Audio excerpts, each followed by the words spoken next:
Here we are. Okay, I'm just going to read to you just once more for one of these passages that I really like. For to us a child is born, to us a son is given, and the government shall be upon his shoulder, and his name shall be called Wonderful Counselor, Mighty God, Everlasting Father, Prince of Peace. I love those words, Prince of Peace, but there you are. Wonderful Counselor, Mighty God, Everlasting Father, Prince of Peace. Who does the preaching rota? That's 4 titles for next Christmas. 4 weeks, Wonderful Counselor, Mighty God, Everlasting Father, Prince of Peace. There you are, you got the 4 sermons. I love the words Prince of Peace, but he is the Prince of Peace. But what is the peace that he is Prince of? It's not just simply the absence of noise, conflict, fear or uncertainty. It's so much more. We all at different times need peace in the storms of our lives. Most of us have had moments where we needed not just the absence of a storm, but the very presence of the calm. That's what we call shalom. The Hebrew word that is associated with our word for peace is so much more complex. And I'm sure some of you have heard sermons on that topic. And if you haven't, you need to read more. Or somebody else can give you that sermon, because that's not what I'm going to do today. But it is a sermon in itself. What does peace mean?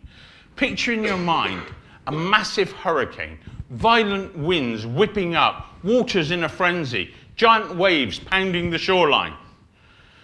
Chaos reigning on land and sea, crews working desperately to anchor their vessels so they're not beached or worse, sunk.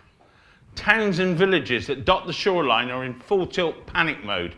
People are rushing around getting ready for the inevitable. And then just in time they escape. They hop in their car and they go and they run from the storm. But if we look deeper, and just 20 feet deeper below the surface, the picture changes. The waters are calmer and clear. The fish and the other sea life are completely unaware of the chaos that goes on. This is a truism that we can take from this picture, that where there is depth, there is peace. And for many of us as believers, it's where there is depth, there is peace. We need to go deeper. If you're in a storm, if things are not going right in your life, go deeper. Go deeper into the Word. Go deeper into your relationship with God. This is probably why there's so much war in the world, so much noise, and so little peace. There's no depth in relationships. There's no depth in the relationship with God or the Word. Sometimes we're just a mile wide with our opinion and our experiences, but only an inch deep. Go deeper. Read deeper. Peace is at the heart of what everybody wants. We all want peace. The world wants peace. Peace in our lives and peace in relationships. And we'll do just about anything to get it. And while peace is our greatest hope, it really is an elusive dream.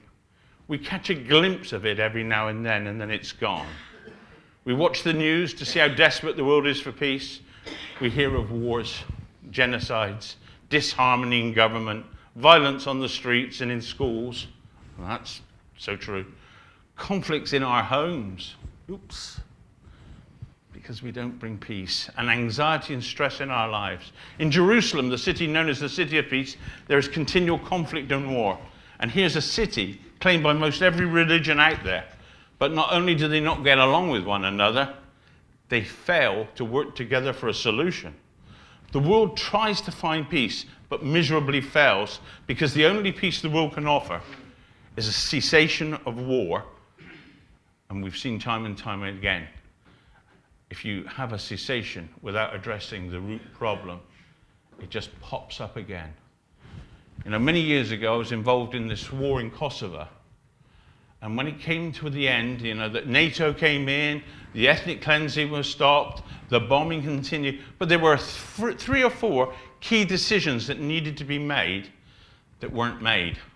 They were just sort of fudged and put to one side, and we had the cessation of war.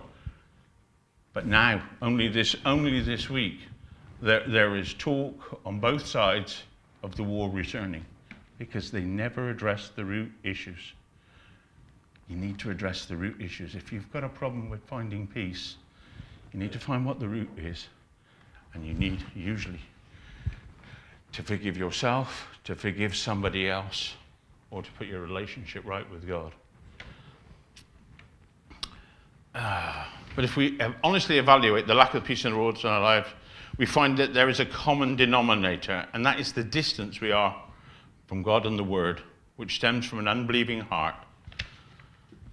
Real peace, a peace that lasts, is a gift that God has given us, because Christ alone incarnates not only what peace is, but also peace itself. We need peace with God, peace with others, peace with ourselves. The shalom of God can provide all of that and much more. If you're in a storm, he can calm the storm. Sometimes it seems to me that we get stuck in a rut and we see God only in the Bible. We read the stories of the Old and the New Testament and forget the Now Testament. It's almost as if we have forgotten that he is a living and active and alongside us each day. Sometimes we just forget that there are 3 testaments. We get caught up in studying the New Testament, referring to the Old Testament, and forgetting that we are a testament. You are a testament.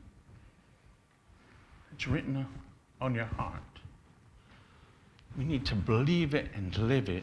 Now let's give you an example, because we get caught up in just using biblical examples, especially when we're talking to people who don't understand where we're coming from. We quote, King David, or I do that all the time, or Gideon, or somebody from the Old Testament, or something from the New Testament, and we forget that God hasn't been silent for 2,000 years. Now, I'm going to take you back to Christmas of 1914. Some of you may have seen some of this stuff. The entire world was at war, probably the worst war we've ever had. The powers that be, the War Office in London, the Kaiser in Germany, the French High Command were adamant that there was not going to be a truce. The war would go on.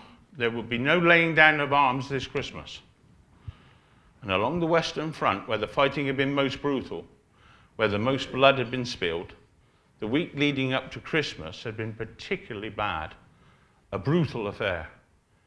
Many lives had been lost. Christmas Eve, although a clear day, was a cold and frosty day, inhospitable, and worse than that, a day without hope. Because at the beginning of the war, popular opinion had been, and you may have heard it, passed on by your grandparents or whatever, it'll all be over by Christmas. Yeah? Can you imagine? People signed up. They went off to war. They were singing these songs. Their expectations were the problems will all be over by Christmas. And now it was Christmas Eve morning, and there was going to be no truce. There was going to be nothing, and for sure the war was not going to be over. Can you imagine what those people felt like? Can you imagine what the people at home felt like? But can you imagine what those kids in those trenches felt like? Now all realized the reality was going to be very different.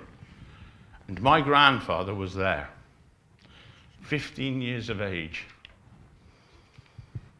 My grandfather was there.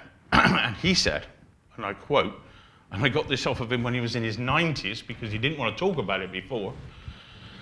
He said that all hope had gone, optimism was not there, and had been replaced by cynicism. You would not believe the cynicistic comments that were floating around, the propaganda that was being used in the trenches, not just by the Germans, but by other political persuasions.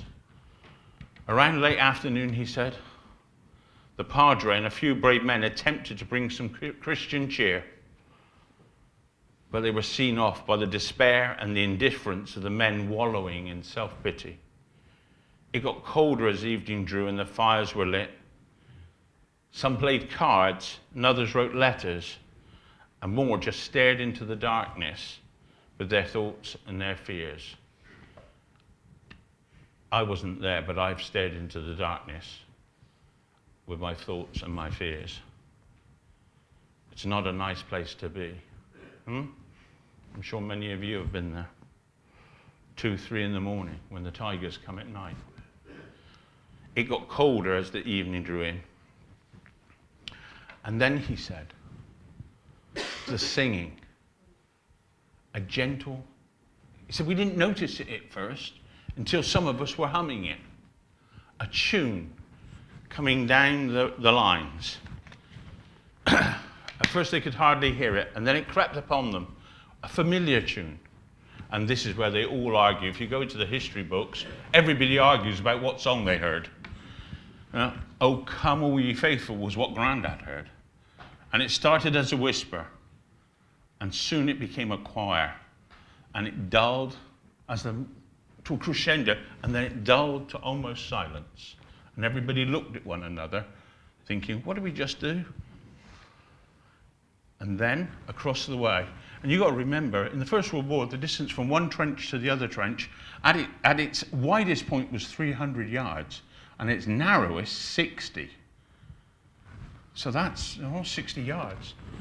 I don't even know what a yard is, just a little bit less than a meter, but 60 yards is close. But then they heard from the trench opposite, Silent Night, being sung as clear as day, but in German, and then in French, and then in English, and then all together at the same time. The carols of Christmas were sang that night as they'd never been sung before, and sung by men, like my grandfather, who'd never sung them before. My grandfather said he and all the others he knew that were there could never forget that night. Something changed for them. Sometimes conversion is a process, and for him it began that night. A choir of 100,000 men, that's more than goes to a Billy Graham crusade. 100,000 men worshipped God. And according to the records, they sung for somewhere between 4 and 6 hours. So none of this worship group stuff that we can only do 4 songs. 4 to 6 hours they sang. Up and down the trenches, they played ping pong with the choirs. A choir of 100,000 men.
Gute Macht, durch der Engel hat tönt es laut vom Fern und nah. Christ der Retter ist da. Christ Spring! der Retter ist da. Kommen Sie da runter!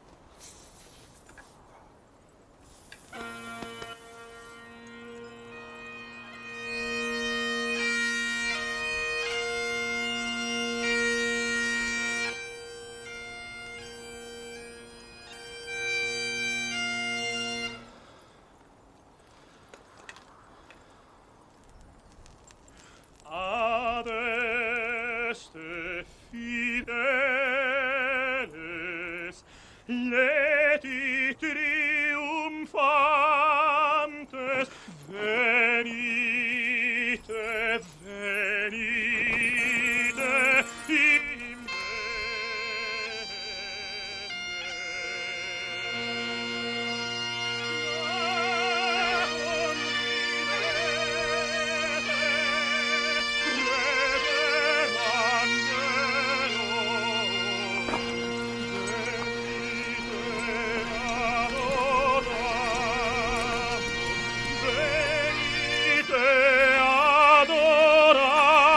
adoramus, venite adoramus,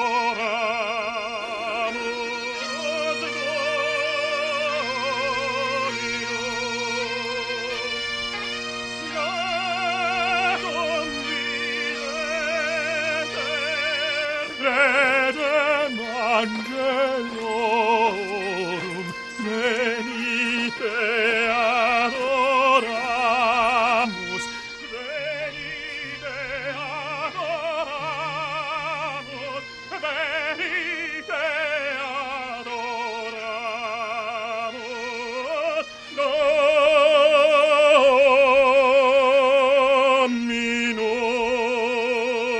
Dominum.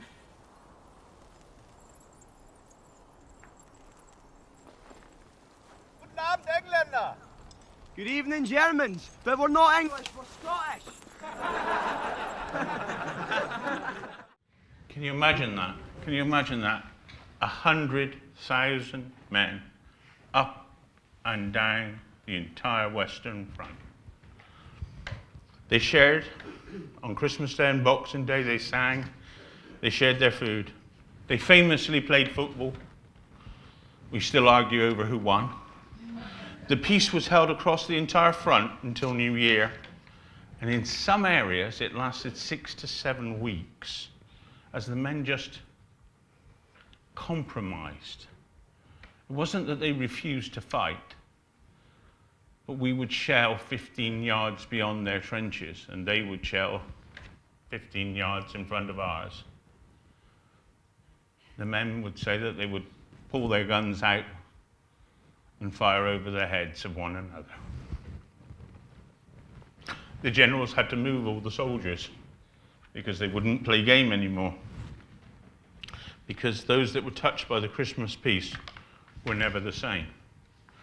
One British soldier, Murdoch Wood, spoke to Parliament in 1930, and this is what he said: "I came to the conclusion that night, and I've held it very firmly ever since, that if we'd been left to ourselves, there would never have been a shot fired in that war." The Imperial War Museum has a government document that quotes about the incident. It goes, "To this day, historians continue to disagree over the specifics. No one knows where it began or how it spread." This is the official British military. "It was as if some curious festive magic broke out simultaneously across those trenches. Nevertheless, 2/3 of the troops are believed to have participated in this legendary event. The difference is they don't know what caused it, and you and me do. We knew very well what caused it.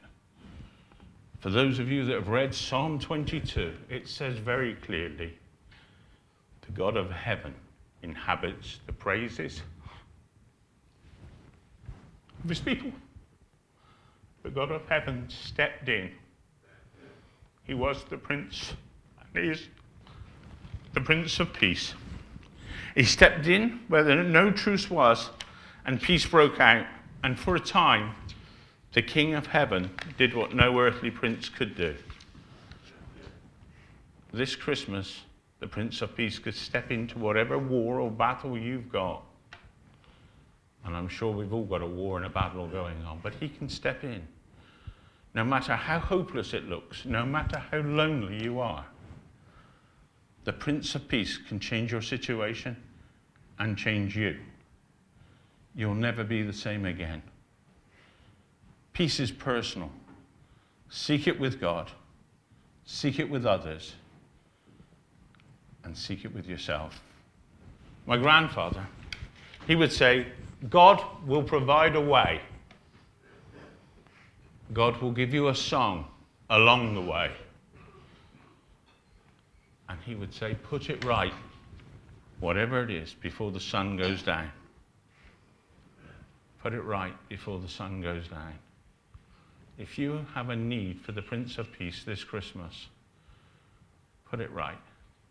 Doesn't have to be a grand gesture. Just needs to be something you do between you and God. Just put it right and ask for him to bring peace to your front, wherever you are. Peace on earth, goodwill to men. He inhabits the praises of his people. Amen. Merry Christmas.